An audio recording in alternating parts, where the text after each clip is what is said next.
Welcome to Cholas delicious food. எங்கள் நிலத்தில் பாசிப்பருப்பு உளுந்து அறுவடை நடைபெறுகிறது.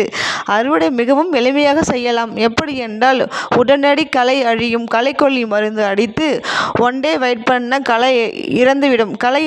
களை என்றால் என்ன? தேவையில்லாத புல், பூண்டு செடி, கோரைப்புல் ஆகும். இது அழிந்தவுடன் அறுவடை மிஷின் வைத்து ஒரே நாளில் அறுவடை முடித்துவிட்டு பயிர் உளுந்த வீட்டுக்கு எடுத்து சென்று விடலாம். ஆனால் நாங்கள் அப்படி செய்யவில்லை. இயற்கை முறையில் விவசாயம் செய்கிறோம். களைகளை அழிக்க களைக்கொல்லி மருந்து எதுவும் அடிக்காமல் அந்த களைகளுக்கு இடையில் வளர்ந்திருக்கும் பயிர்களை பிடுங்க ஆட்களை வைத்து கைகளால் பயிர் உளுந்தை பிடுங்கி அதை காய வைத்து அதன் பிறகு மிஷினில் கொடுத்து பயிர் உளுந்து தோல் நீக்கி எடுக்கிறோம். இந்த பயிர் உளுந்த வியாபாரிகள் மொத்தமாக பணம் கொடுத்து வாங்க தயாராக உள்ளார்கள்.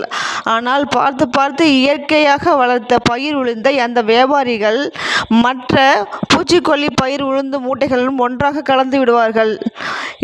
எங்களின் நோக்கம் அது அல்ல. இந்த இயற்கை முத்துக்களை மக்களிடம் சேர்க்க வேண்டும் என்று ஆசைப்படுகிறோம். தேவைப்படுவோர் ஸ்கிரீனில் தெரியும் நம்பருக்கு கால் பண்ணி ஆர்டர்